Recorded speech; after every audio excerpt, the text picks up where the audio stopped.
Hey, how's it? It is 5 p.m. West Coast time, and I am Mad Statter.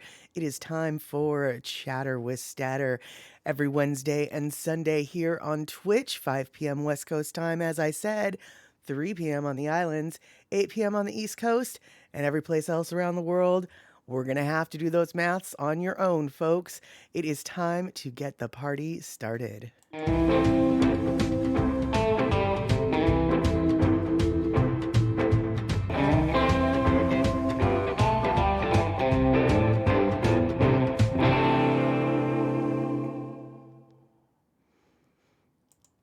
Fantastic. It looks like we've already got some folks rolling on in here on Twitch. Rick in the house saying hello to everyone, and Shaq saying goof afternoon, sleeve lady. That is right. I've got my Buc-ee's t-shirt on today thanks to Kenny from the Cove and that wonderful gift box that he sent from Texas. And yeah, it was a little bit chilly today, so I figured why not be all cozy in my comfy t-shirt. And yeah, there we have it. So, I know. We've been doing nothing but talking about snow these days. Well, what are we going to do? We're going to still talk about snow because guess what? It all melted and I don't have very much snow in my backyard anymore, but they're calling for more tonight. Oh my goodness. I cannot believe it. So, before we get into what I've been doing, first, I'm going to do what I always forget to do. Hey, looks like Aveda 27 is in the house. Good to see you. And yes, more snow. They're calling for more snow. I'm not happy with more snow. It makes me very unhappy. Yes, sirree. But it is what it is. I'm not going to fight it. Poppy Shaney in the house. Now, he's somebody who probably doesn't mind the snow too much. I can only assume that there are some places, say in Colorado, which I know that's not your scene, Poppy Shaney, but some places might like some snow so the fires can, like get put out and stuff. Hopefully, Poppy Shaney, you haven't been doing too much flying for fire spotting these days, but I know that in Southern California, that season very rarely ends. On the other hand, SoCal has gotten some pretty good dumps of wetness the last couple weeks, for good or for worse. So I'm very happy to hear that. Hopefully right now that's calming the fires. I know, in the future it'll cause more later. We'll get to that later. Hey, Ann Ware, good to see you. Kenny from the Cove also in the house. Fantastic. Okay, so before we get started, we're going to do our usual tech check type things. I have got my music going. Is the music too loud or too soft? Do we have any echo menahoonies? And then always, just out of curiosity, even though there's nothing nobody can do about it, your little gear doozy, what's it? Are we able to downgrade the feed, or are we stuck at 720? I mean, it doesn't really matter at this point because there's nothing we can do about it. But I just sort of, I don't know. I like to do a little tech check. So excellent. Shock is coming in with some opinions about the feed, which is exactly what I was hoping for. Music is fine, no menahoonies so far. And 720p, Rick verifies what Shock's experience is, which is 720, no lower choices. I always like it when there's options to lower the choices, but alas, we're stuck with what Twitch gives us. And that's okay, because Twitch does provide a home for all of us. So at least we've got a space to hang out. Looks like Aveda is also saying no echo. Music is good. And, oh, bear mail, though, but you can't hear any music. Well, all right. I'm going to up the music just a tiny smidge. Just a smidge. And I don't want to, I don't want to overwhelm everybody. So I did turn the music up a little bit. And, So I don't want the music to compete with my voice, but at the same time, I do want you to hear the music. So yeah, let me know. It looks like Aveda is also saying music is a little bit quiet, so we're gonna up it a smidge again. Okay, that smidge was a little bit better. So, okay. All right, so I just upped it a skosh. Not just a smidge, it was a skosh. So now if it's too loud, for sure let me know. I wish that I had a way of monitoring this stuff myself, but the problem is when I hear myself talk while I'm trying to talk and I'm listening to the music, my brain explodes, so I can't do that, which is why I depend on all y'all's ears. So that's how that works. Now Anwar is saying you think it's a smidge too loud. Okay, no, I can appreciate that. I'm very sensitive to that, so we're gonna go to a middle ground. Okay, now Poppy Shaney, I saw what you asked, and what this is, you weren't seeing an ear, you were seeing a hat. Oh wait, here, hold on. You were seeing a hat.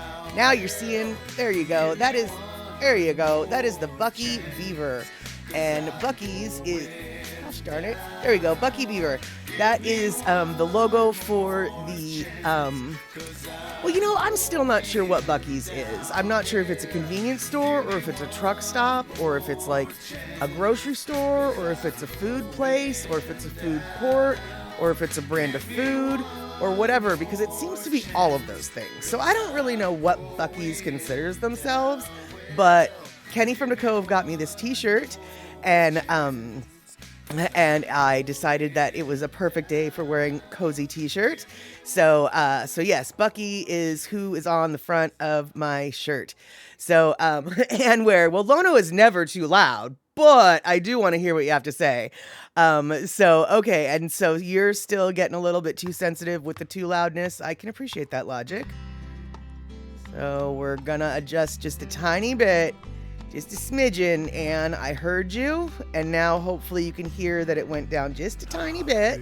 So, as per the usual, of course, Lono Music is in the background, and all of these songs you'll be hearing today are off of Old School 3 and Old School 7.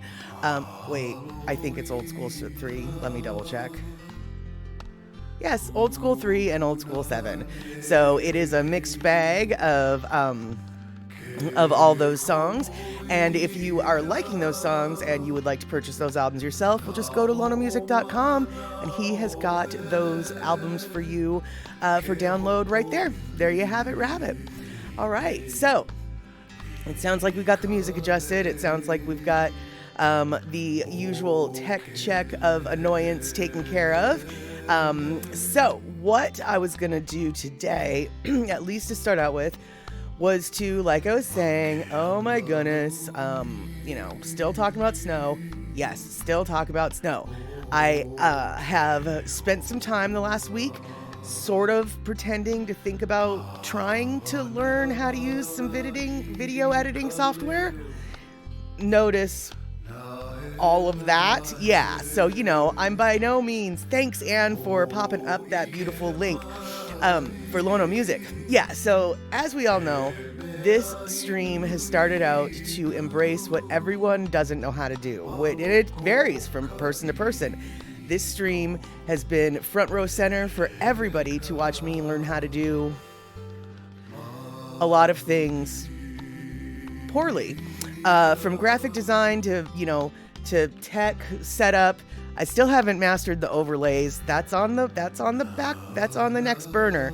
But this last week I decided I was going to fiddle around with some video editing software, and I created, I wouldn't call it a masterpiece, but it is a pretty little jaunt where I've got 2 videos, one of which I did not do.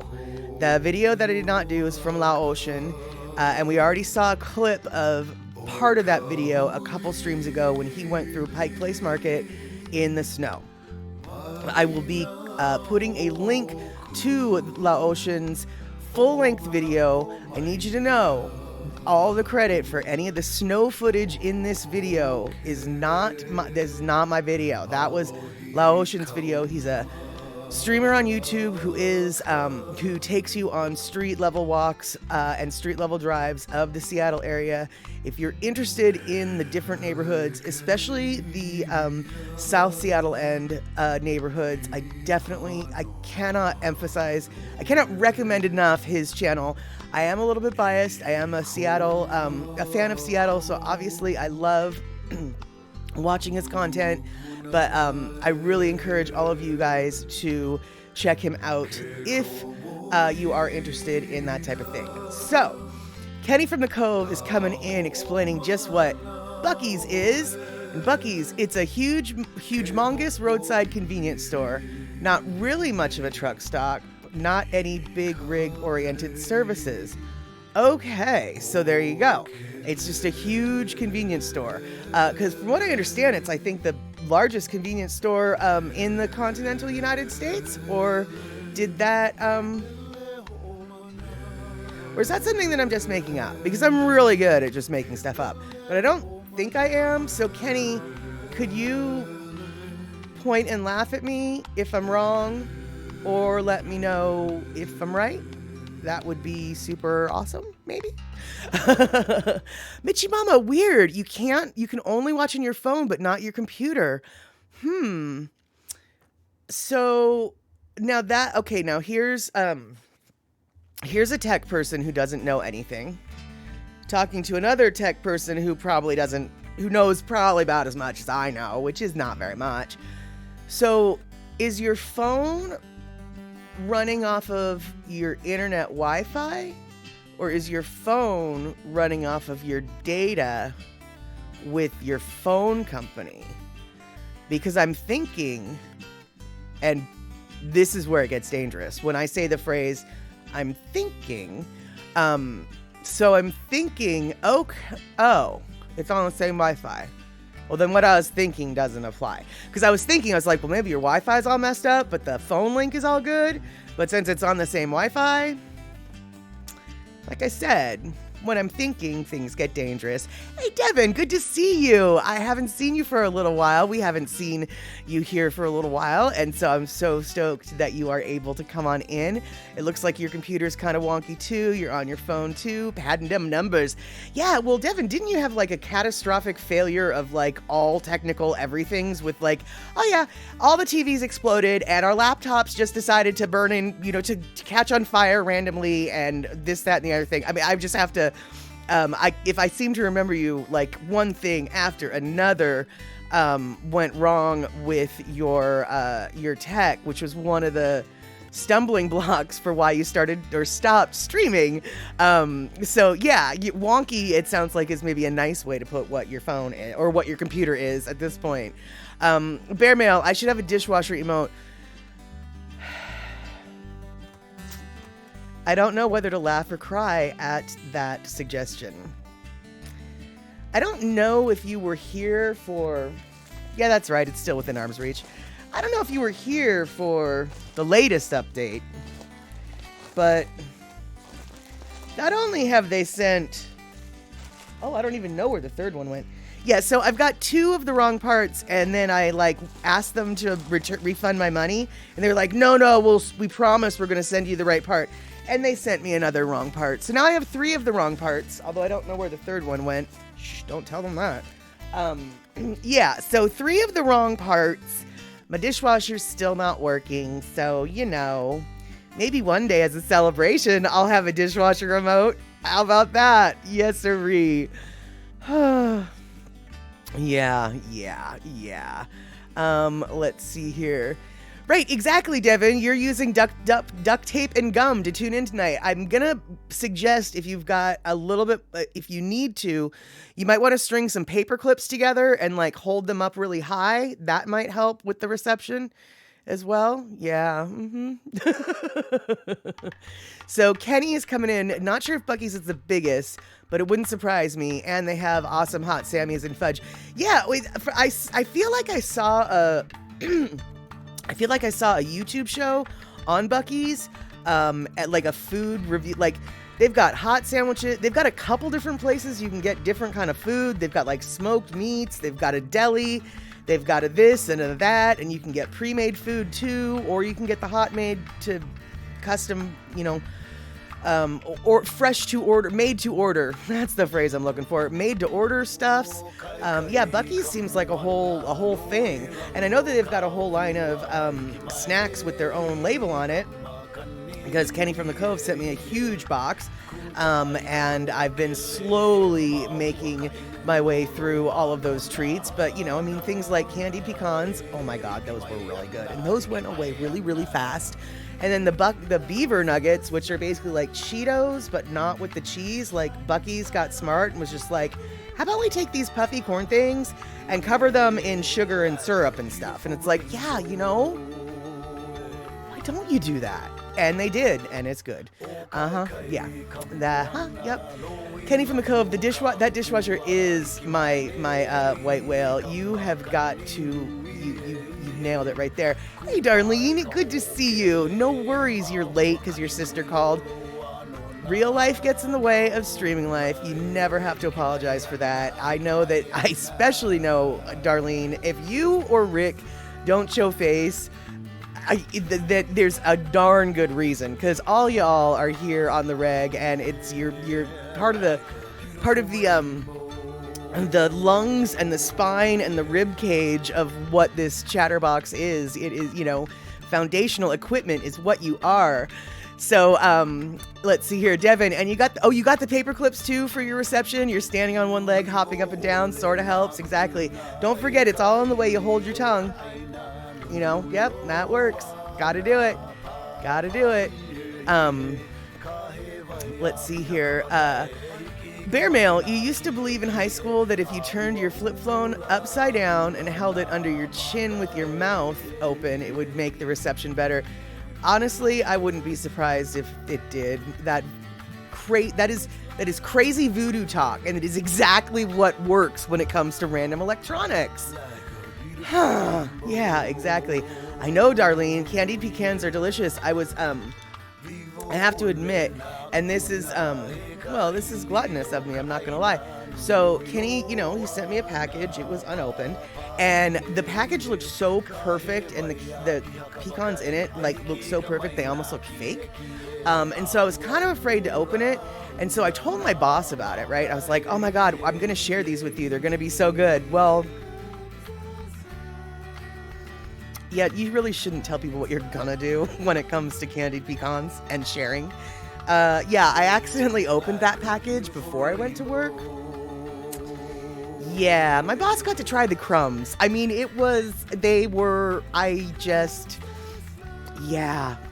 that's how that worked. It's not embarrassing at all. No, I wasn't a glutton. No, not at all. Not at all. Let's see here. So, yeah, exactly. Aveda, blame the snow for the lack of pecans. That's exactly it. That is exactly it. That is precisely it. And so, speaking of snow, okay, as I went off earlier with Lao Ocean, we're going to be cockroaching part of his stream, not his stream, his video post. But I've got my other video post to go with it, so I'm claiming it under fair use. It's a completely different project now, because it's both things. Because here's the deal, y'all. Back in the day, that's right, we showed a video of downtown Seattle in its glorious and spectacular fall colors. So, as it turns out, Lao Ocean, he did pretty much the exact same route as I did, only it was snowing. It was in the snow, and it was during it was literally the day after Christmas. So what I thought I would do is have both of the scenes together, so you can go down, and one of them's the beautiful fall scene, and the other one is the beautiful snow scene. There's a little bit of a section where he takes a detour and goes through a different part of the neighborhood, so we'll get to that, and it's really pretty. But basically, even though this stream feels like it's been nothing but snow talk for the last couple weeks, guess what? Yeah, we're still talking about it. We're still gonna do it. Yeah, there you go. And let's see here. But before we do that, we're still talking about Buc-ee's and the beaver nuggets. The beaver nuggets are what they call those corn puffs that they coat in stuff. And Kenny from the Cove asks, I wonder if the sweet beaver nuggets would work as a breakfast cereal. Well, Kenny, I can guarantee that they can, because the original flavor that you sent me, I ate them with milk as cereal. That's how I consumed that product. So, yes, absolutely. Like that's actually, to me, they were better as cereal than they were plain. So, yeah, They would make great cereal. I mean, I'm not saying it would be healthy cereal. I'm not really saying it's anything you should start your day with. But then again, most cereals these days are really more like a dessert than a start of your day thing anyway. So, yeah, I don't think it could be any worse than, say, Cocoa Krispies or Frosted Flakes, right? Yeah, so let's see here. Yeah, Darlene, the granola too, when, they get roasting the ingredients and they get all candied. Yep, exactly. And your granola that you were so generous to share with me, and most importantly, share the recipe for I have just now gotten almost all the ingredients. I've just got to get one more thing, and then I will be able to make my own. And I have to tell you, I bought some store-bought granola. Darlene, what did you do to me? It's horrible. I mean, the last granola that I had before the store-bought stuff was yours. And it was life-changing, man. And then I went and got store-bought granola, and now I'm sad. So, Darlene, I think you need to start selling your granola, because I'd buy it. And hey, Vanilla Coke Pepsi, I saw you slide in 1,000,008 minutes ago, and I did not say hello. How you doing, my friend? I am so glad that you're here. Oh, it looks like you're doing all right, so even better. And it looks like Cindy Krause has snuck in, which makes makes me very happy. And let's see here. Okay, yes. So we've got the Midwest folk nodding, and yep, snow. So they're not going to be surprised with this. Oh, hey, but before, see, I'm getting all distracted already. You guys, before I continue, Midwest folks and everybody else who was here last time, no wonder there was confusion. I caused confusion, and no wonder there was confusion. It turns out I was under the impression that the casseroles that are covered with tater tots are called hot dishes. No. And we did sort of allude to this. The specific tater tot one is the Minnesota hot dish.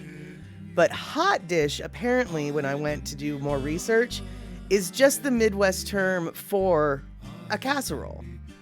So no wonder everyone was like, well, with the noodles and with the what and what the what and what. And I was like, there's noodles in hot dish? Thinking about a specific casserole, whereas you guys were using the term hot dish as a generic term for all casseroles. So we had a little bit of confusion. Now, Aveda and Vanilla Coke Pepsi are Canadian people who were not here for the last stream and are unfamiliar with hot dish. Hot dish, okay, so what I just said, in the Midwest, hot dish is just like Vicky Versa, it's like you can use it as a term for casserole. But, Aveda, see, you need to know about this, Aveda. I know you do. The tater tot casserole that I was talking about is basically like some ground beef, some kind of vegetable, cream of mushroom soup, a little bit of cheese, and then tater tots, and it's all baked as a casserole. So basically the tater tots are the topping. It's almost like a shepherd's pie, only instead of mashed potatoes, it's tots. No, you can have vegetables. I mean, you don't have to have vegetables if you don't. Actually, Aveda, a lot of the recipes that I saw, the recipe is actually like onions and beef, cream of mushroom soup, tater tots is actually the basic recipe. But then people fancy it up by putting like green beans or peas and carrots or something like that. But yeah, it's definitely, it's a very basic casserole, but it's, like I said, it's sort of like a shepherd's pie. The one I was referring to, what I mistakenly referred to as hot dish, which technically speaking, and we did get this corrected sort of, but maybe not clearly, Minnesota hot dish is really the one with the tater tots. Hot dish is the generic, you can have rice, you could have noodles, you could have tater tots, you could have whatever. At least that's my understanding. Now, I know that Anne And Darlene and Rick are probably pointing and laughing at me like, no, she still doesn't get it. In which case, there you go. I still don't get it. And okay, so you call casseroles goulash up there, Vanilla Coke Pepsi. Interesting. See, now I think of goulash as a very specific kind of, well, casserole, I guess, for lack of a better word. Yeah, Devin. Okay, now,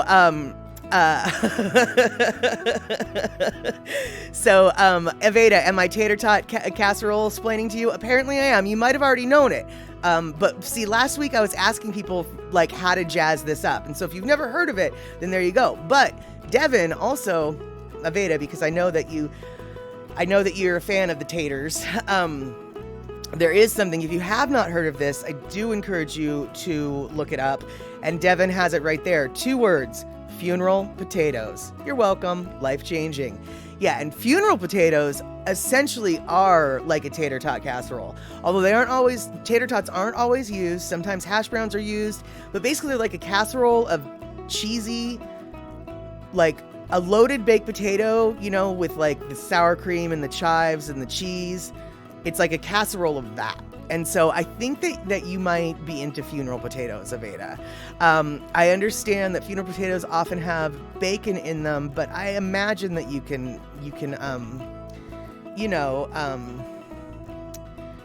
omit that or substitute that is what I'm trying to say. And so now Katie is going to require tater tot casserole, and you're fancy. You add kale. No, it never hurts to add a little bit of greens. I've been adding spinach randomly to my various and assorted things. And I don't know if adding a handful of spinach to everything you eat is going to be good for me or not, but it makes me think I'm being good for me. It's got green in it. I'm eating a green, right? So there you go. Yeah, so Devin, hook Aveda up with the funeral casserole, the funeral potatoes and everything. And okay, so Anne, so Anne is saying that your mom's type of hot dish she calls goulash, but it's close to the traditional goulash, but more hot dishy, if that makes sense. Yes, actually, it totally does make sense. Because I think legit goulash is actually Hungarian goulash. It's, what we call casseroles basically are dump the stuff in a pan and pop it in the oven. Whereas legit goulash is just simmer the sauce for 18 days and then render the fat of a newborn pig while you, and under the light of the full moon, dry your paprika before you do whatever. Yeah, I think real Hungarian goulash is actually not a casserole.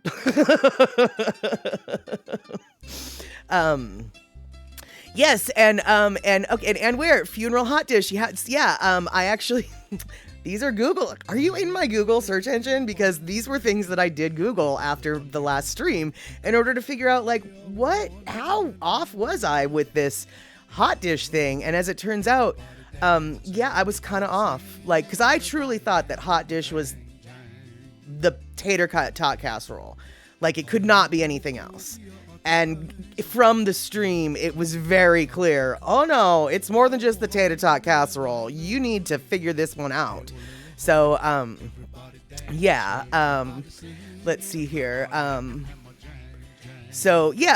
Coke Pepsi sounds like I'm maybe also describing stroganoff. Well, stroganoff, though, has noodles, whereas the hot dish that I was talking about had no noodles. No noodles at all. And actually, speaking of casseroles and the my mom's tuna casserole, unlike any tuna casserole that anyone has ever served to me ever, and my mom's, frankly, was and is superior. Instead of using noodles, you use fried chow mein noodles as the noodles. And so once they cook in, so it's celery, onion, mushroom, tuna, the noodles, water chestnuts, and then I guess the soup, and you mix all that together, and then you bake it, and then you top it for the last 10 minutes. You top it with a little bit more of the crispy noodles on top, and that tuna casserole is the best tuna casserole in the world. So if you haven't had it yet, I suggest you try tuna casserole that way. It's really delicious. And Bear Mail, we call it potato goop here. It's tasty with leftover shredded pot roast. Okay, yeah, sign me up. That sounds good. Oh, hey, Ann Ware. Suggestion for Statterbox at the cinema. I should show Napoleon Dynamite for one of my movie nights. Oh, because of the... well, actually, I should show it because it's a good movie, but also because of the tots. I'm going to forget that. So, I'm going to write it down. And that's what I just did. Perfect. So,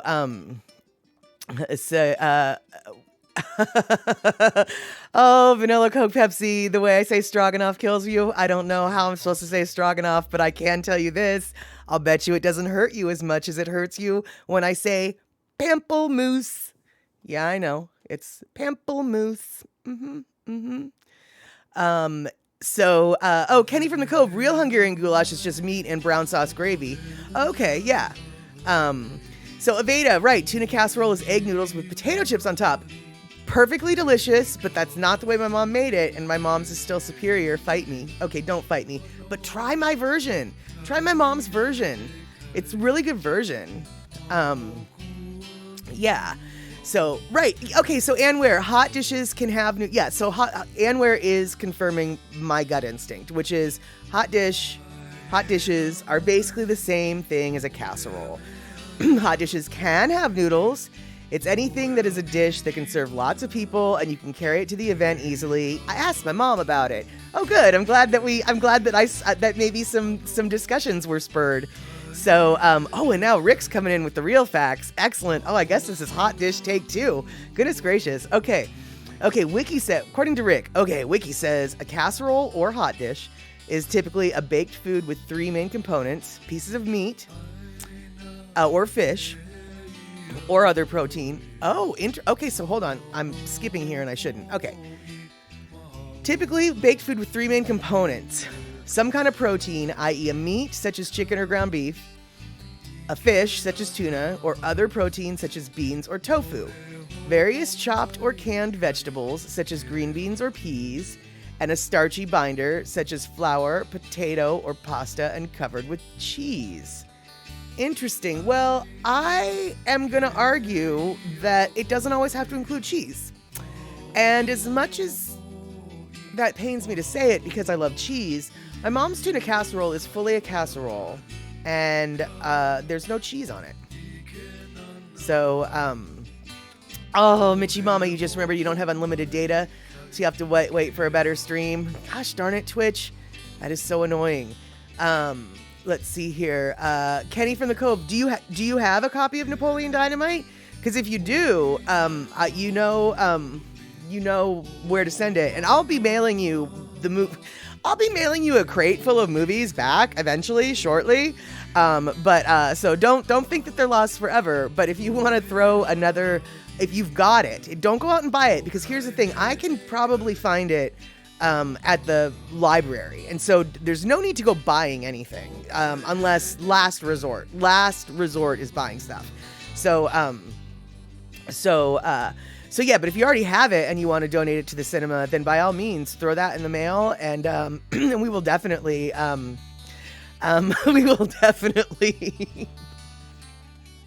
get that shown on the cinema. And Vanilla Coke Pepsi, and where I'm so sorry that that you want to die inside every time I say pamplemousse, and I say that way right now at this point, just to watch you guys cringe online.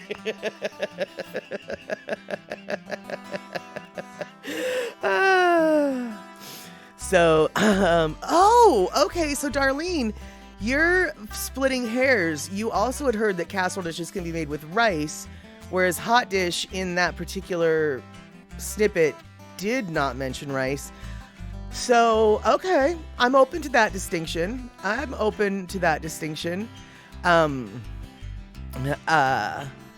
So let's see here. It is pronounced a boot. How do you even say the ow part? It's unpronounceable.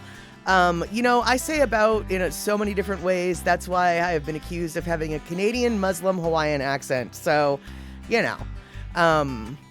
So, Wisconsin. You're right. Rick, you're right. Casseroles, I'm pretty sure casseroles in Wisconsin are required to be covered in cheese because, as you said, even the roads are covered with cheese. Aveda, would people consider shepherd's pie to be a casserole? You would not. I don't. Well, given the description that Rick threw down that Wikipedia has, I would say that yes, shepherd's pie is a type of a casserole. Now I'm not gonna really. I guess what I don't eat enough shepherd's pie or cottage pie to really have an opinion on it. But I'm very eager to hear arguments on both sides. Because I would consider it a casserole, but I don't know. I could maybe see how someone would argue it's not. And so, yeah, there we go.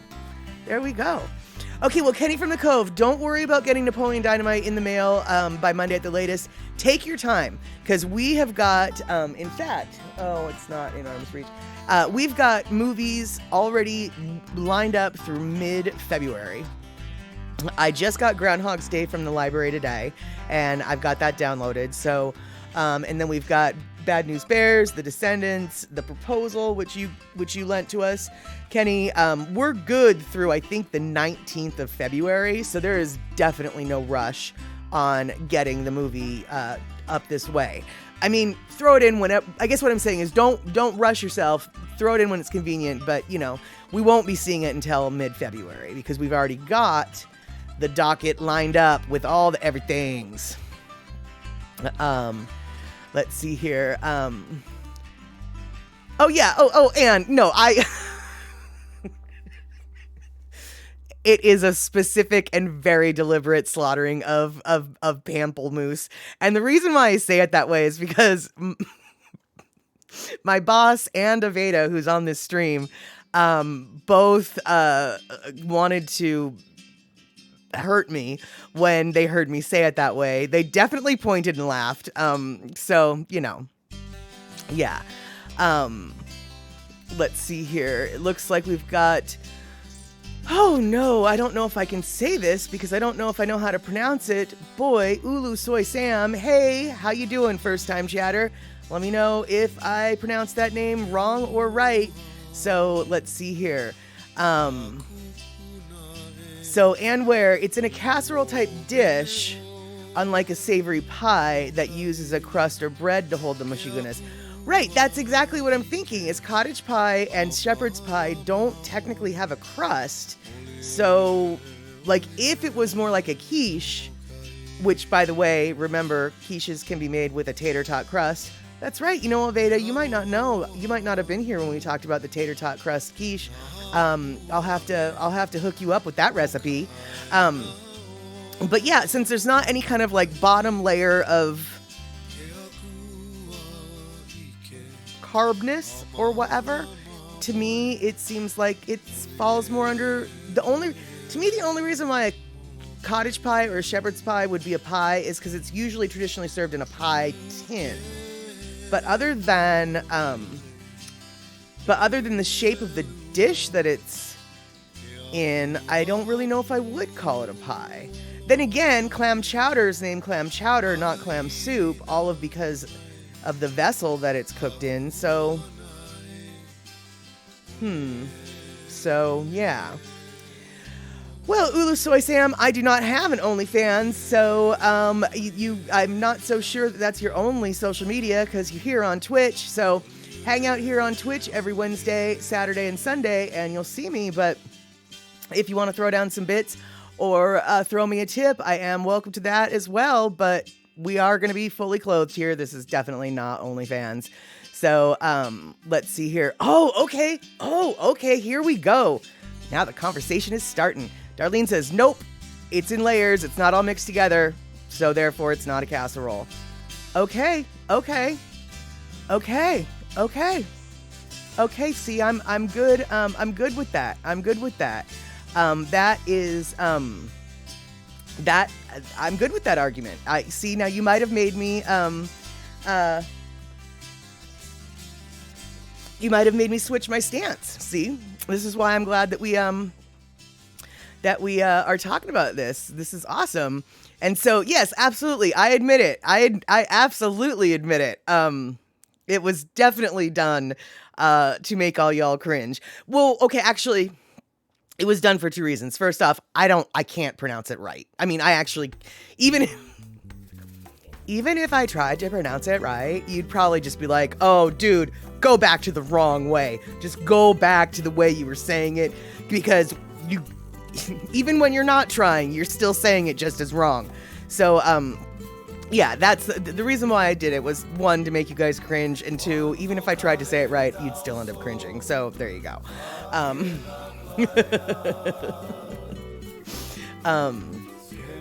So let's see here. Cindy Krause. Oh, Cindy. Wait, what? Cindy, hold on. What? Cindy Krause. I think it's a regional thing, and it depends on where you stay. Like on the East Coast, a milkshake is milk and flavoring. A cabinet has ice cream plus the above. What? Okay. Okay. Interesting. Okay. I mean, I have heard that milkshakes were just milk back in the day, but I didn't realize that they had a different name for the ice cream milk flavoring concoction. Okay. All right. Well, now, Vanilla Coke Pepsi. You find it weird how some Americans say soda instead of the proper name, which is pop. Well, not all Americans do that. In fact, there are some places in the United States, like Georgia and New Mexico, oddly enough, where they call soda pop. They don't call it soda, and they don't call it pop. They call it Coke. Yeah, I'd like a Coke, please. What kind? Orange. Yeah, I'd like a Coke, please. What kind? Mountain Dew. Yeah, I'd like a Coke, please. What kind? Sprite. Yeah, everything is Coke. Let's go get a Coke. Coke. It's all Coke. So, you know, and actually, and in some regions, they do say pop as well. I can't remember the breakdown, but I can tell you that the argument between soda and pop is silly. And because everybody who says soda and everybody who says pop, we need to band together against those fools that say Coke. I mean, like, what? No, it's not a Coke unless it's a Coke. And don't you dare say, let's go get a Coke. What do you want? I want a Pepsi. I mean, what?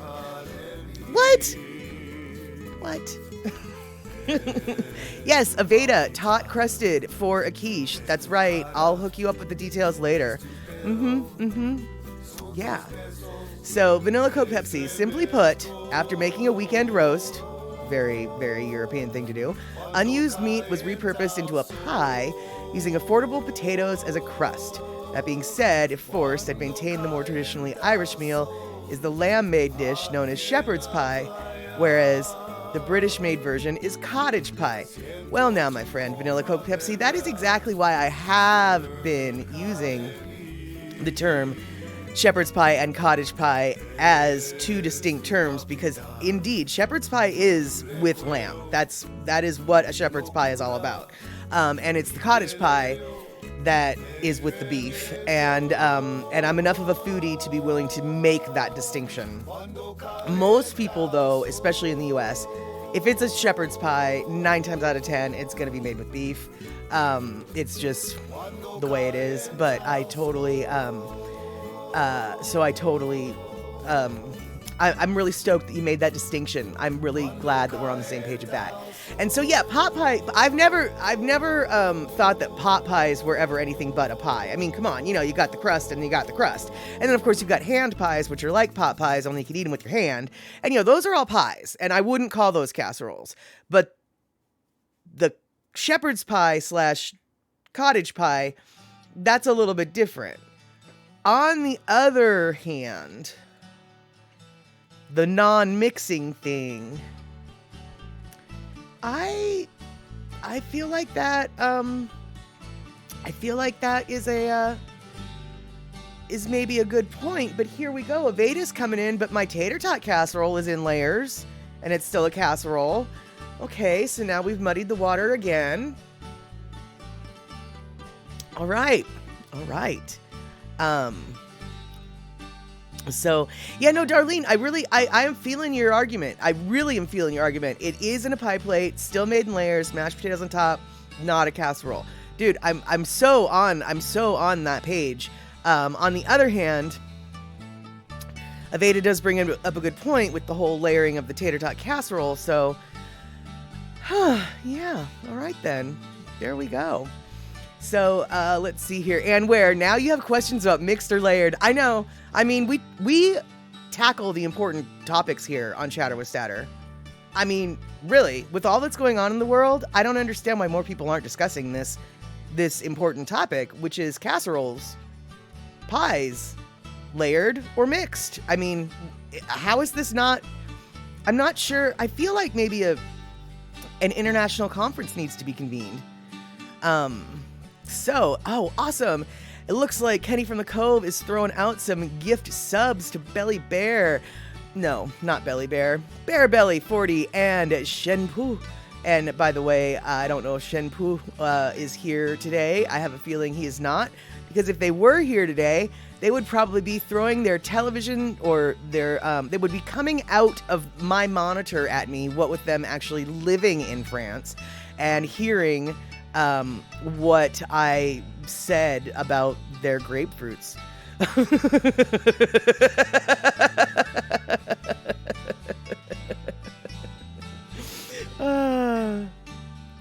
Let's see here. So okay, Minnesota calls it pop. I use soda and pop interchangeably, really.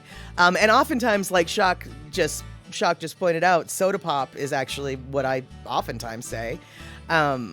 So let's see here. Darlene is telling Vanilla that he'd be laughing at some of the pronunciation of words, but then I could say the same to you. Exactly. Yeah, because Wisconsin's got, Wisconsin and the Midwest have their own ways of pronouncing stuff that's very different than, say, Northern Toronto. Not Toronto. Good Lord. Sorry, man. Northern Ontario. I don't know why the Toronto. I mean, anyway. Sorry about that, man. I meant Northern Ontario. Woo. Hey, C Honda, good to see you and the little bees. Woohoo! So Cindy, you're telling me that you ordered a milkshake and it was coffee flavor in milk. So you asked where the ice cream was, and she says that's a cabinet, and that would be like, yeah, and that was like learning a foreign language. Okay, yeah. Soda pop is more offensive. Pick a side. No one likes a lukewarm.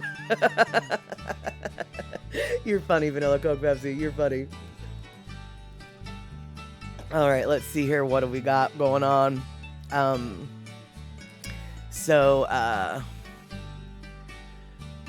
Yeah, that's true. Actually, before TV, nobody else knew what anybody else called their carbonated beverages. So, Rick, you stopped drinking rum and Coke because that Coke was just watering down the rum. Yep, there you go. And where your grandpa called it sody pop, so you're sticking with it. There you have it, Rabbit. That sounds like a good plan. Yes, exactly. Gastrolinguistics for the confusion. You got it. All right. So, Kenny, the video. We're getting there. Oh, we're getting there. Thanks for trying to keep me on that short leash. It's sort of a losing battle, isn't it? Once the chatter starts to scatter, who knows where we're going to end up. I did want to show you guys this video, our last stream. So, yeah, I mean, it's, it is there. It's waiting. We're going to get there. Let's see here. Oh, yeah. Okay, C Honda. There you go. What is your decision? Soda or pop? And if you say Coke, we're gonna have to point and laugh.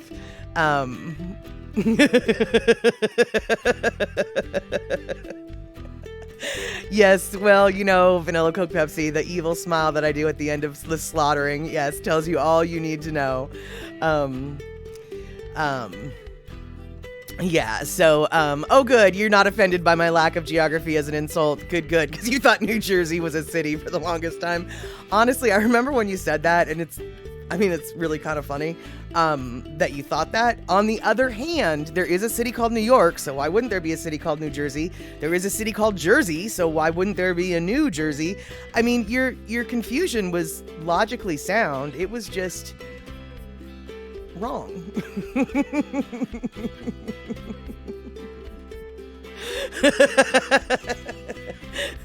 And Ware's having a vision. Mad Statter in the dunk tank screaming pamplemousse at everyone until they hit the bullseye with a grapefruit. You know, I would be down for that as a fundraiser. I think that would be hysterical. Yeah, that would be really funny. Hey, Shampoo.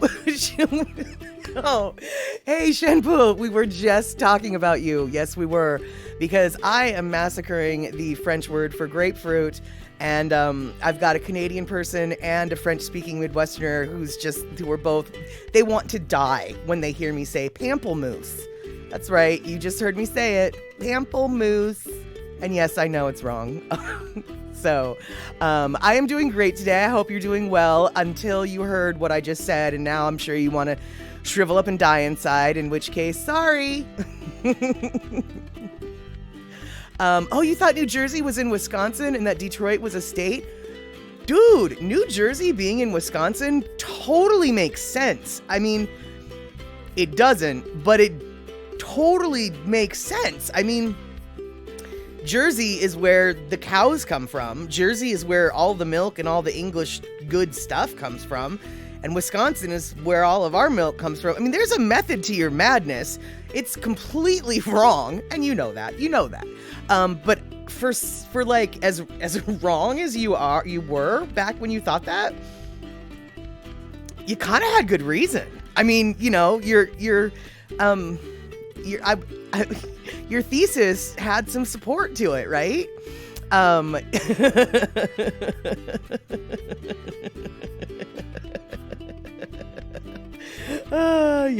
Yes, exactly. So okay, all right, fair enough. One more grapefruit out of me, and I'm gonna get the Prel. That's fair enough. That is fair enough. Oh my, you are very too generous by saying that is a good enough pronunciation, my friend. But I will take it. I will take it. All right, so back to what Kenny was trying to reel me in for, what I promised you like 87 years ago, which is a very janky second thing I've ever video edited in my life. Yeah, that's the video we're going to do. So we are now going to, boom, go here to First Avenue South in Seattle. Oh no, why is it stopping? Okay, well, hopefully we'll do this. All right, so this is First Avenue South in Seattle. The upper right-hand corner is the video that I took back in the fall when everything was super pretty and the fall leaves were everywhere.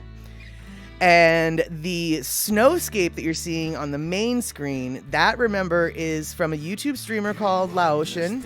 And I'm going to be putting a link to his entire video that you're seeing a snippet of here. But basically, we're heading south on First Avenue, and we started off right by the Pike Place Public Market. And even though the videos are not aligned at the moment in just a stoplight or two, we will be in sync with the buildings, etc., etc. And so, Vanilla, you need to hear me say, yeah, sure, okay, Jesus et Jesus and le yogurt. I know it's not yogurt. But because there's no G and it's not what it is. I wouldn't even know how to begin to say that vanilla Coke Pepsi. So, yeah, Darlene, it looks really pretty, and I've been in that scenario, but it's not nice to drive in at times. Yeah, well, this was luckily, the snow was only like 2 or 3 inches thick, it was actually good snow to drive in. I mean, okay, I'm not suggesting that, like, let's go drive in the snow, it's a good idea. But as I'm sure you know, there are different types of snow, and some snows are grippier than others. And this actually was kind of like grippier snow. So there you have it. And oh my goodness, it was French for yogurt. Well, that was kind of weird and lucky. Vanilla Coke Pepsi, perfect for a pool party. Okay. In your neck of the woods, sure, let's do that. But basically though, it's low winter wonderland, and as we get further south, we're going to be hitting the Pioneer Square, which is one of the oldest neighborhoods in Seattle. And they decorate it up quite beautifully for the holiday season. And so even though the snow is creating a little bit of that halo effect of the lights and kind of a little bit blurry, etc., sorry about that. But that's not my video, so I have no control over that.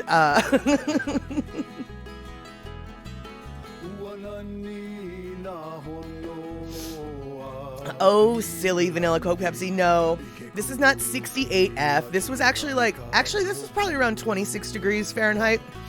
So a little bit below zero for folks up in your neck of the woods.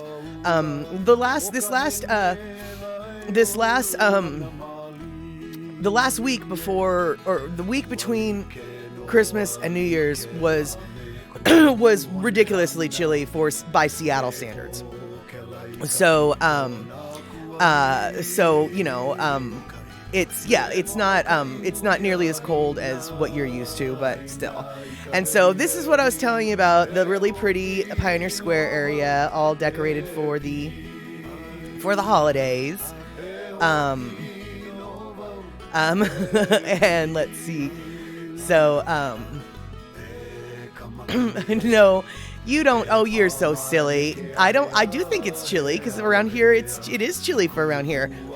But you don't sleep in an igloo every night. I don't believe that one bit. So yeah, exactly. And it was -3, I would say, right around there, Celsius, as it were. So yes, for the northern Midwest, for Canada, for a lot of places, it is downright balmy. In fact, actually, it got really cold into the teens for a while, and then when it got back up to 28, I was remarkably comfortable after the colderness.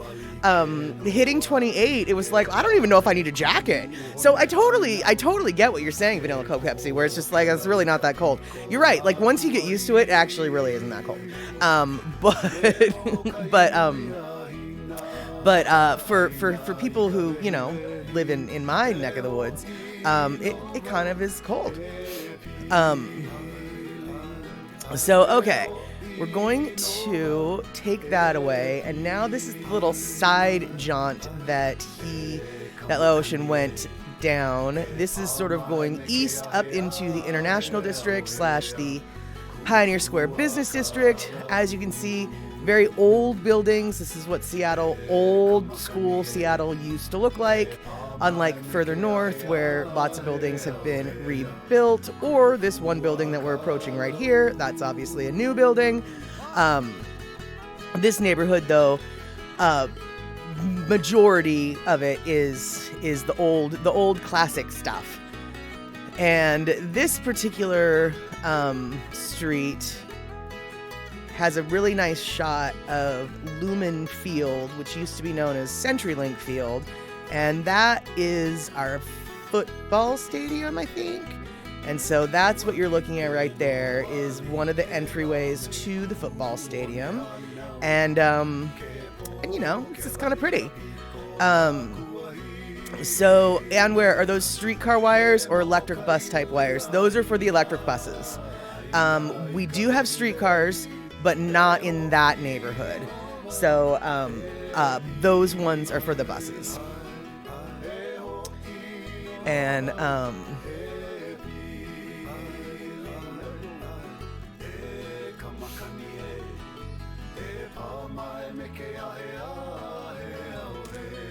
Yeah, the coldest you've ever been was -34°C or -29°F. Yeah, that sounds about right. Or not right, but that sounds about as cold as I would ever. Yeah, that sounds cold, dude. All right, Vanilla Coke Pepsi, maybe we'll see you on Saturday. We are going to be watching Moana, a much warmer movie for Statterbox at the cinema. And if I don't see you Saturday, I hope to see you on Sunday, where we'll be talking about who knows whatever. Okay, so boom, back to the double video. Let's see, let's maybe move this over here. I'm getting so fancy. So yeah, now we're heading to the Soto district, and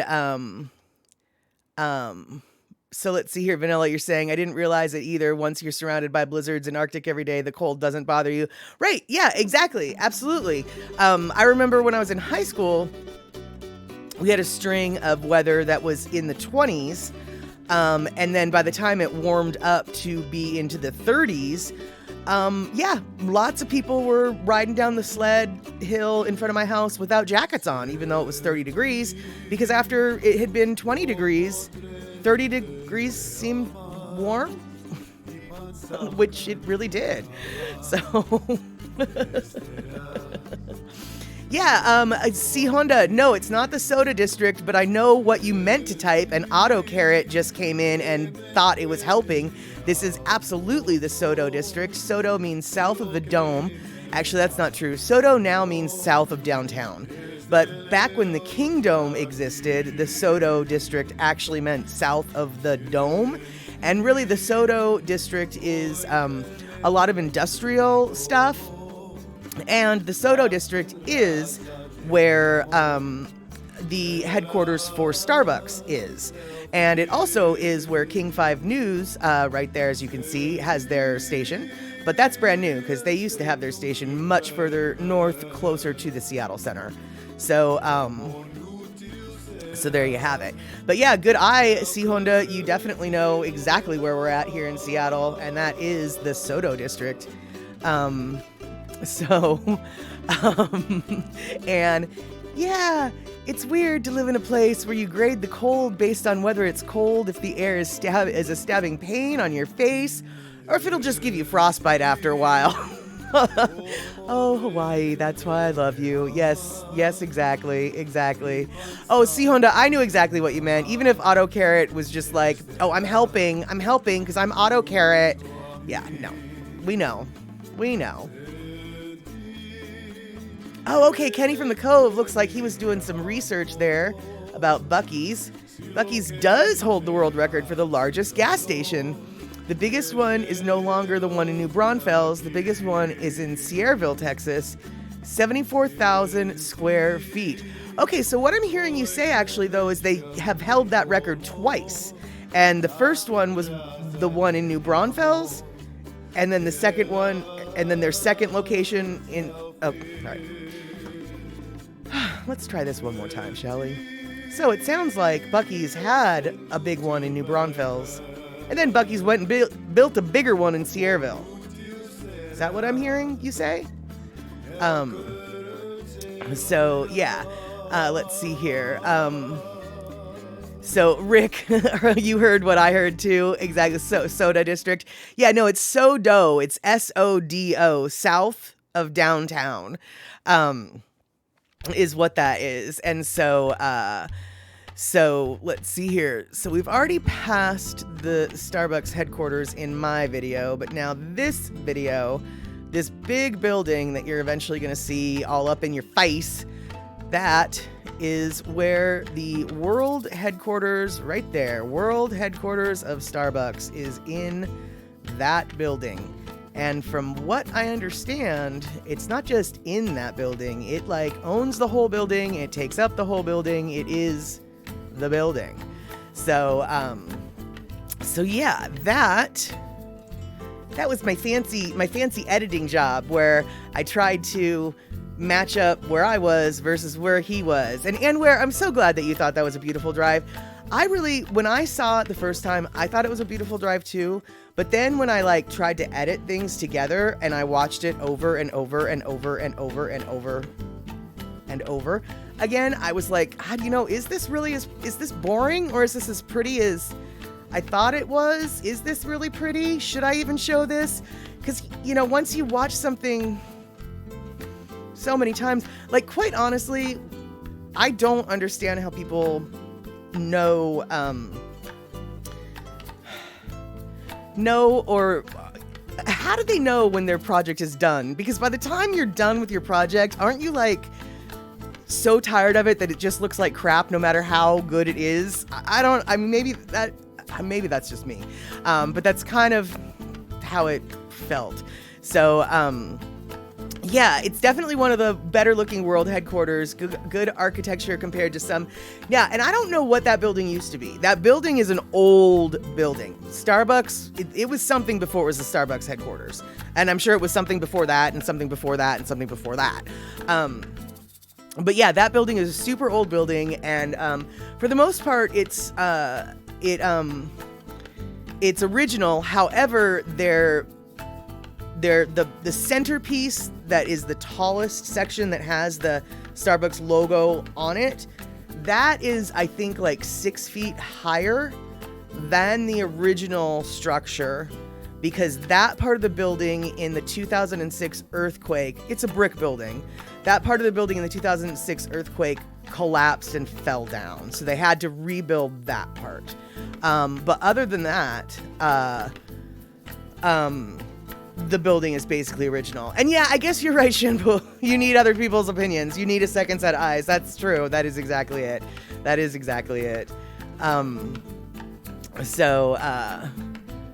Let's see here. And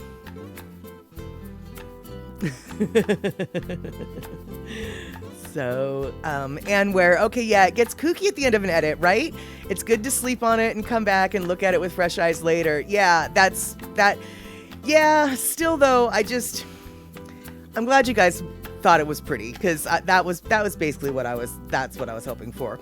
Now, next stream, if I don't scatter, I've got a little video that I'm working on right now of Aberdeen, when I drove through Aberdeen, and yeah, it's not that impressive, but I am learning how to do different things on the video editing software.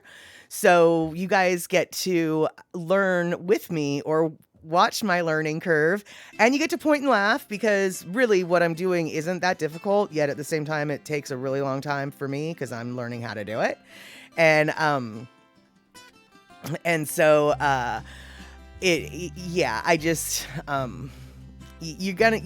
this is what this stream was all about: pointing and laughing and learning how to do new things and learning how to, and being bad at them at first. And really, that's the whole point of this exact stream.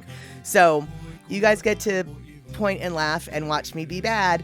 And frankly, if you guys want to learn how to do something and be bad at it too, I fully support you. And if you've got examples of stuff that you're learning to do and that you're kind of bad at it because you're just still now learning, I would love it if you could show off your newly found talents to the rest of the Satterbox crew, because to me, you're never gonna, it's so tempting to want to be good at something when you first start, but you're never going to.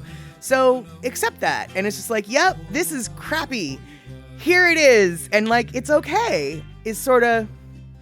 And so, if you want to show off some of your little finger paintings or whatever, I'd be really stoked to give you a platform to show off your little finger paintings or whatever. So there you have it. Shockalock, you're learning how to put medication into a cat. Look, I'm not trying to tell you your future or anything, but you're never going to be good at that. Like, that's always gonna. No one has talent at that. Good luck with that.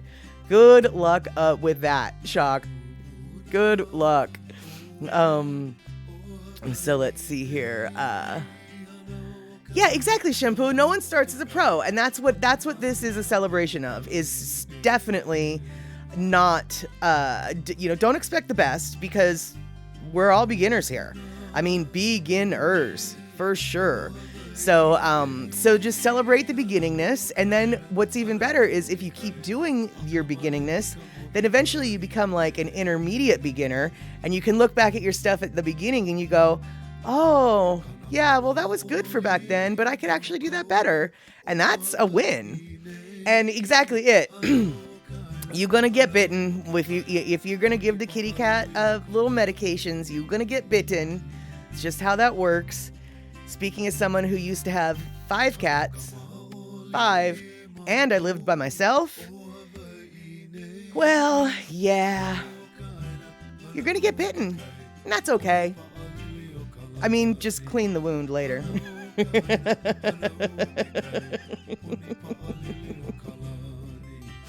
Yeah, well, and the medicating the cat, look, well, it's not like I don't know. I mean, I know what it's like to try to medicate a cat. Actually, I say this, no,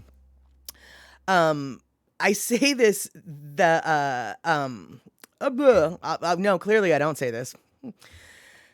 I had a cat once that fooled me into thinking, oh, I know how to give cats medicines.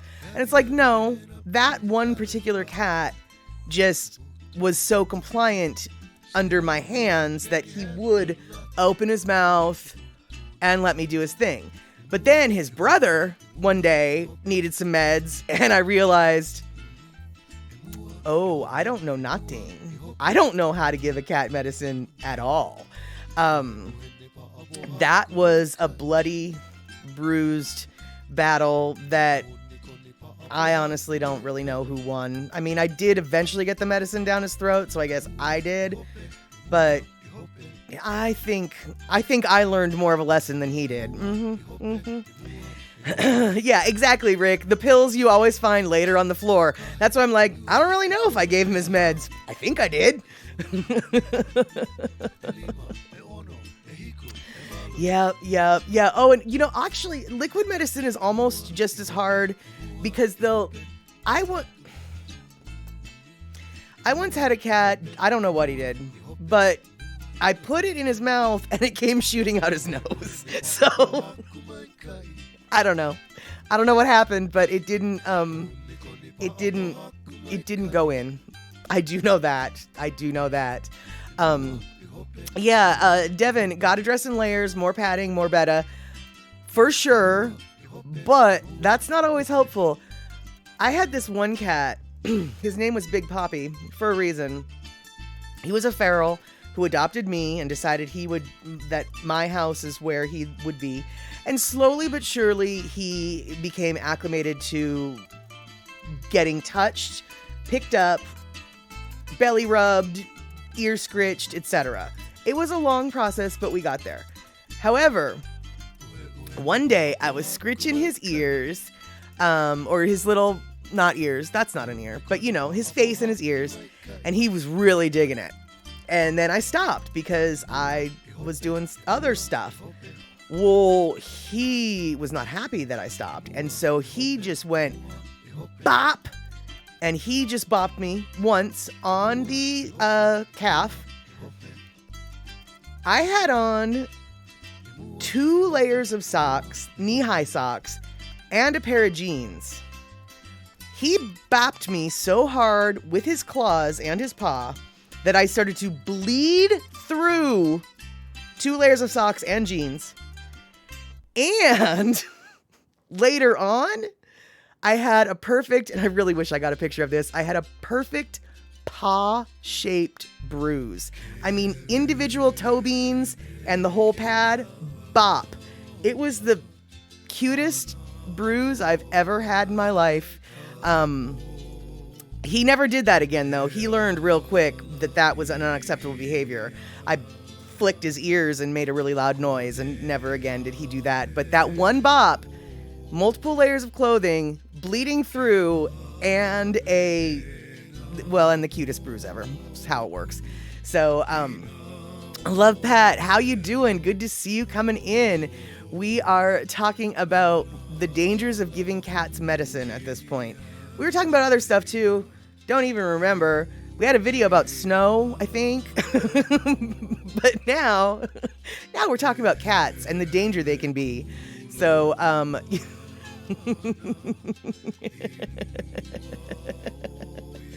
yeah, it was, and where it was a kitty paw shaped bruise. It was like I said, it was the cutest bruise I've ever gotten in my life. That being said, it wasn't just a bruise, like it was a painful bruise. You know, I mean, some bruises, see, Honda, I should have made that bruise a tattoo. Why didn't I tell this story a long time ago? Well, I guess I didn't know you then. I really should have. You're right. I should have, because that would have been awesome. But you know, though, I mean, well, okay, maybe you don't, but I bruise really easy, right? So the fact that he bruised me actually wasn't that shocking to me, but it was one of those bruises that hurt. Whereas normally when I get bruised, half the time I look at the bruise and I'm like, I don't even know where that came from, and it doesn't even hurt. I don't know what happened there. But this one, I knew what happened there, and it hurt there. But still though, yeah, tattoo, that would have been a really good idea.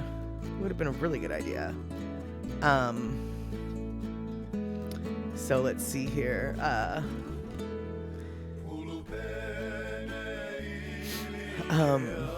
Well, wait, hold on. Devin, what are you talking about? You bet Hawaii is wonderful. You would consider going, but you'd still have to think about it. Woodland critters, bugs, and crazy sounds all deter your enthusiasm. Well, what do you mean? What? There's not that many. Well, I guess there's a lot of bugs now that I think about it. Never mind. I was just about to say, there's not that many bugs in Hawaii. And then it's like, oh, yeah, that was a big lie. I'm not so sure I could make a bigger lie. There's not too many bugs in Hawaii. Oh, yeah, there's only like 47 different species of fruit fly alone. Yeah. Yeah, oh, absolutely. And it would have to be, if it wasn't a bruise-colored tattoo, it would have to be at least like vaguely grayish and look like some kind of, it would have to basically, look like a bruise. You're right. You're exactly right. You're totally right. For sure. So, but you know, though, Devin, just don't go hiking. I mean, just don't go hiking in the woods. Just stay on the beach. Because really on the beach, there aren't that many bugs. That many. I didn't say there were none. I said that many. And right, Rick, see, he's under the impression that if you go in the right season, you might never see a bug. I'm not so sure that's true, Rick, although I'll push that lie. I'll push that lie for you, because I made that same lie earlier in the stream. Yeah. But I think that bugs are sort of a constant in Hawaii, depending upon where exactly you are. So, but you're right though. Some seasons are more bug prone than others. Yep. Yeah, I know, right, Shampoo? It's like, chilling under a waterfall while drinking coconut juice with the sweet sun hitting your skin. It just sounds terrible. I know, doesn't it sound awful? It's just horrible. So, I want to get back to Hawaii as well. Hopefully June is when that'll be happening. But honestly, in this day and age, who knows, you know? I mean, I have for the last several years wanted to get back to Oahu. You know, it's the island that I was born on, but ever since, you know, money has started to be scrounged up and saved, suddenly we've got this whole other, shall we call it an issue, that, you know, there's really no controlling. So, I don't know when I'll get there. And yeah, exactly, Love Pat. You're totally right. There are a lot of bugs in Hawaii. Totally. When I actually heard the words, there's not that many, it was just like, could you be a bigger liar? Yeah, I didn't mean to be a big liar. It just sort of came out. But yeah, there's bugs. That's not a lie. But as Enware points out, it's totally worth the bugs. So let's see here. Darlene, your dachshund Pepper hated having his nails trimmed, would screech like being killed, and one time mouthed my hand as I was doing that, and I had little teeth mark bruises, didn't break the skin. That's kind of cute, but at the same time not, but at the same time is. I mean, he knew that, it's like, I'm not supposed to bite you, but I kind of can't help myself at this point. I had a dog who hated getting her nails trimmed too.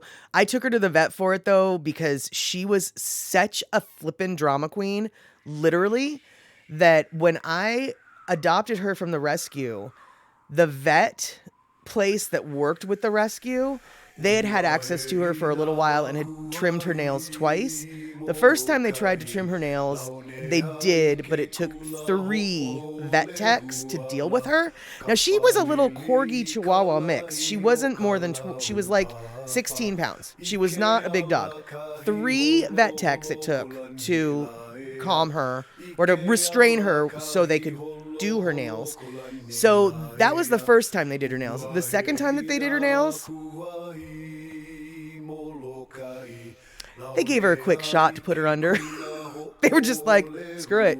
We already know, because they'd already done, like, we already know how she reacts to anesthesia, the anesthesia. So we're just gonna, we're done. Yeah, that's how much of a drama queen she was. They decided it was easier just to put her under to get her nails done and be done with that. So yeah, drama queens, dogs. Yep, used to have one. Yep. Devin, you're so funny. If I went hiking, I would end up tripping and landing in a tree somehow, then twist my ankle and get bud bitten all over my noggin. Yep, there you go. That sounds exactly like, that's exactly like what would happen to me. I don't know how I ended up in a tree. I thought I fell down. There you go. So let's see here. Yeah, okay, see, Honda, Nani told you to get a hotel room higher up. The cockroaches don't like to climb. Okay, that's valid. When I lived there, I didn't live in a hotel. I lived, on a ground floor house. And, yeah, the cockroaches had no problem climbing into a ground floor house. So I like that logic. I like that logic a lot.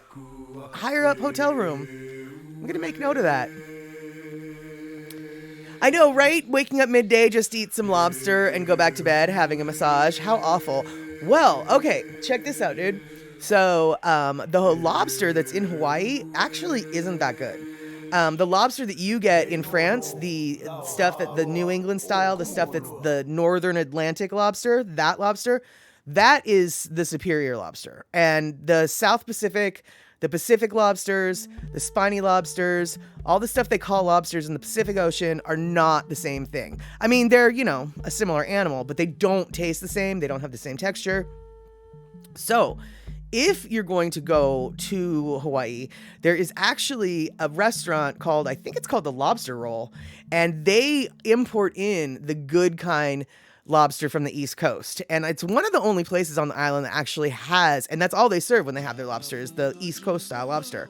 So if you're going to go get a lobster in Hawaii, I would like to suggest that you don't just get any lobster, because it's going to be a different lobster than the one you're used to and then the one you're probably thinking of.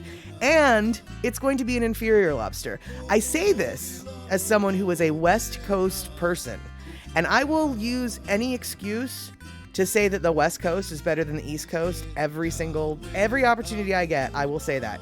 However, the East Coast has the best lobster. I can't even lie. I can't even pretend.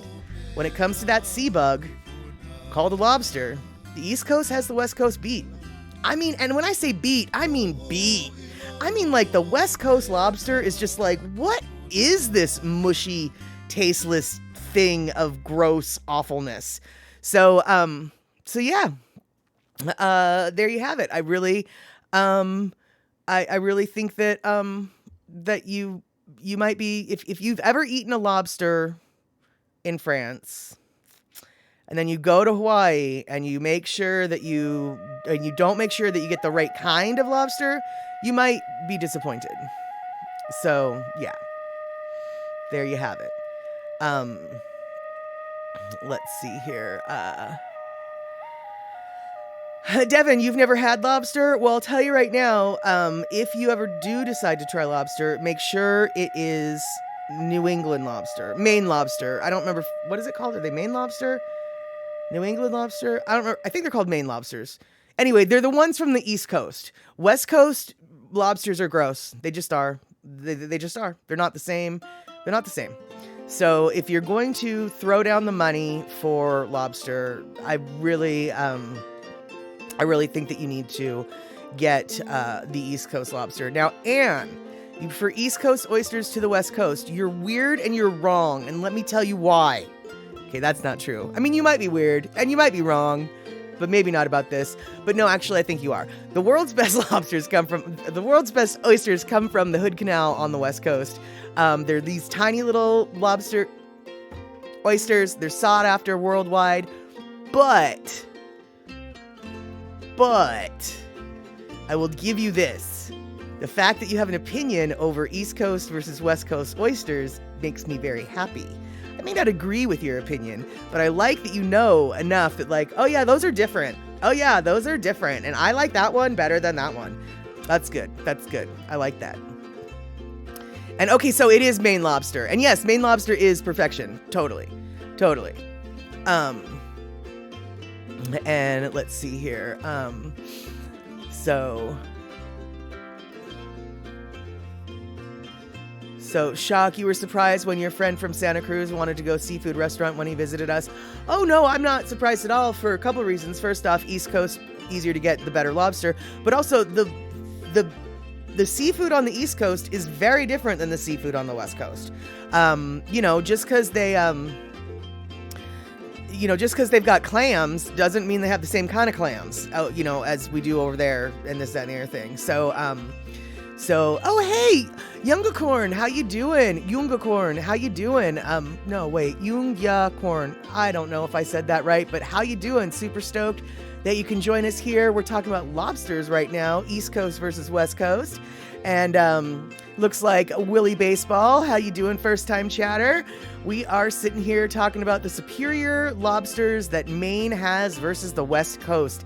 And I say that as someone who hates to admit that the East Coast might do something better than the West Coast. But when it comes to lobsters, boy howdy. Boy howdy. Yep, no, they're better. Way better. Way better. And where for sure you definitely need to taste some more because there are a large variety of oysters, and some of them on the West Coast are super crappy. I mean, here's how much of an oyster snob I am, Anne.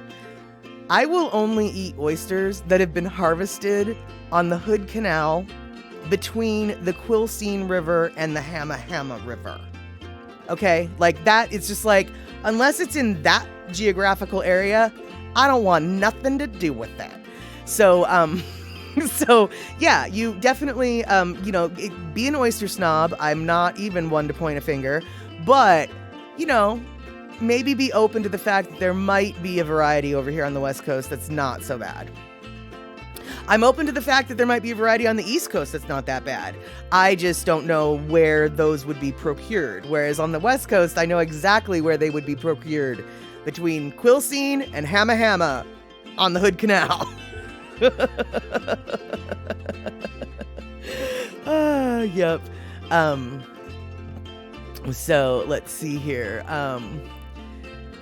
Darlene, your daughters went to an East Coast trip and they had the best lobster ever. They stated it out that way. Yeah, absolutely. Totally. That's exactly it. It's the best lobster you're going to eat because Maine lobster is flippin' delicious. And yeah, that's exactly what your Santa Cruz friend said. It's just different stuff. Right. Yeah. See, and the Gulf Coast oysters, honestly, I don't trust oysters that are in warm water. The idea of Gulf Coast oysters kind of freaks me out. I know that people eat them. I'm not one of those people. Warm water oysters are where pearls come from, not where dinner comes from, is kind of my opinion. Do we have cuttlefish in Hawaii and America? Yeah, we do have cuttlefish. I think cuttlefish is actually really popular in Hawaii. I'm 99% sure cuttlefish is available on the West Coast. I have never had it. But I feel like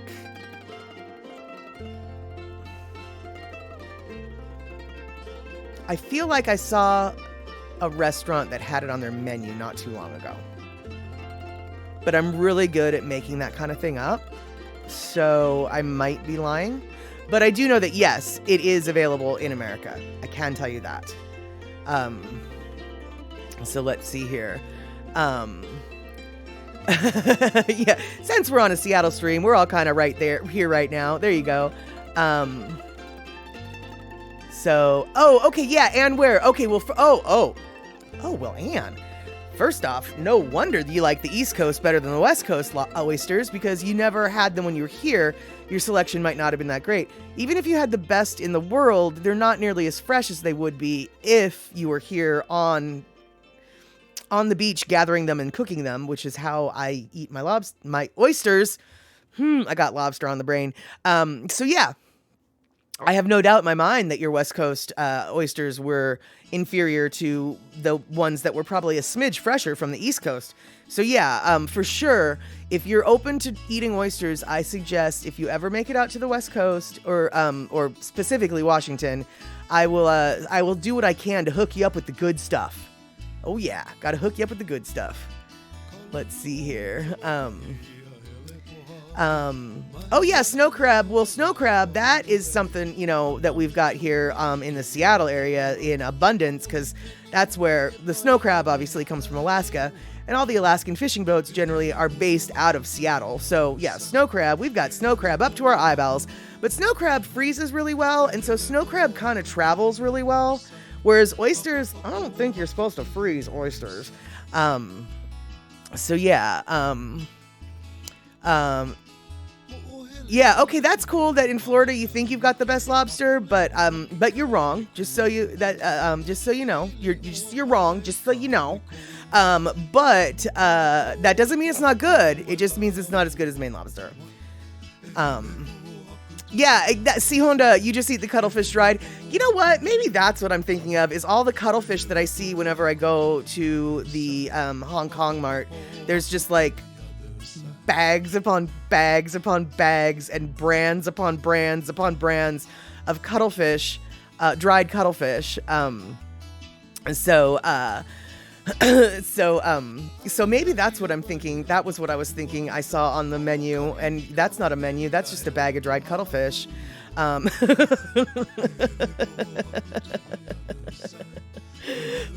yeah. Yeah, okay, well, of course, with parsley, garlic sauce, and the a la planksa. I don't know what that means exactly, but it sounds delicious. Sounds delicious. Okay, so you guys are maybe speaking French, and I'm definitely not gonna hurt anyone's ears anymore. And let's see here. Yeah, okay, so and where the oyster bar here in St. Paul is very good. And yeah, they try to fly them in as fresh as they can, but it's still, 24 hours is still 24 hours longer than, or 24 hours fresh is still 20 hours longer than, say, 4 hours fresh. For sure. So,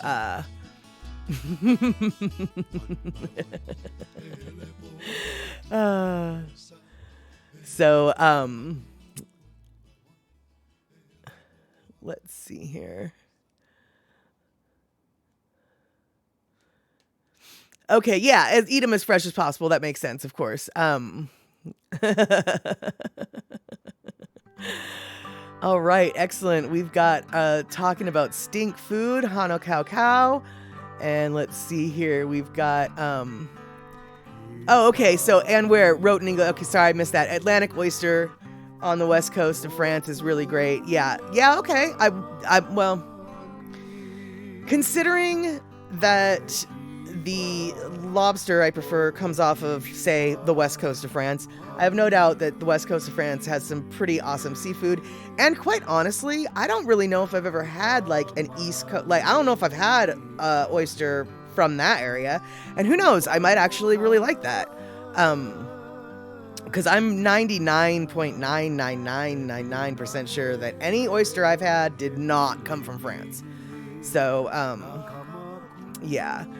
Darlene, you love all kinds of fish, shrimp, lobster, crab, but not a big fan of oysters. Maybe just never had good ones.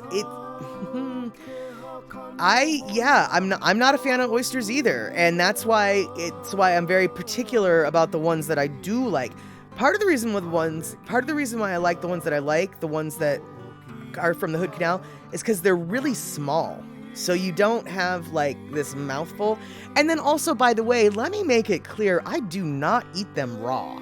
I eat them deep fried. So, yeah, that's how that works. Thanks, Shock. I was looking at that too. So, it looks like even though we, and the mussels, they're amazing. We ate lots of those when you live there. Yeah, I bet the mussels out here are pretty good, too. You can fresh harvest them, as it were.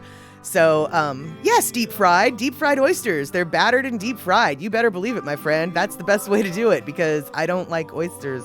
Actually, I have had oysters that are cooked on the half shell, like baked somehow. I don't remember. I don't even know what it was. And those weren't that bad either, but they were also hamma oysters. So there you go.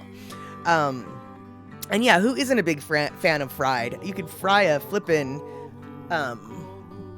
plastic comb and it'd probably still be tasty. And yeah, exactly. Les Moselles,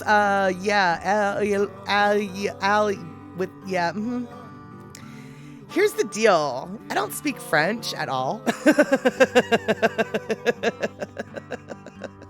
In case you didn't know. So that brings us basically full circle. I don't speak French at the beginning and I didn't speak French at the end. And it is 6:37. It is a little bit later than our 6:30 cutoff point. So, I am super stoked that we have all been able to hang out here together and we're getting more and more folks joined in the Statterbox crew. It makes me so happy to see all this random conversation that's going on the side that it's just like, I don't know what they're talking about. I can't say it. I don't even know. But the aioli is a Catalan sauce. It's garlic mayo, basically. That's what I was hoping it was, but I also knew enough to know that I really shouldn't assume that. And so there you go. And yeah, aioli sauce is pretty much one of the only, if I had to choose, you can only have 3 sauces for the rest of your life, garlic mayo might be on that list. So Kenny from the Cove, no, we're going to have to wind it in. So I want to thank everybody for hanging out. And let's remember that Saturday, we're going to be watching Moana, Statterbox at the cinema, 6 p.m. West Coast time on Twitch, 4 p.m. on the Hawaiian Islands, 9 p.m. on the East Coast. For all you UK and France type folks, I'm sorry, you're going to have to do your own math. So I hope that I get to see you guys I hope that we get to see each other on Saturday. And if we can't see each other on Saturday, I hope we get to see each other on Sunday. Until then, have yourselves a great night, and I will catch you later.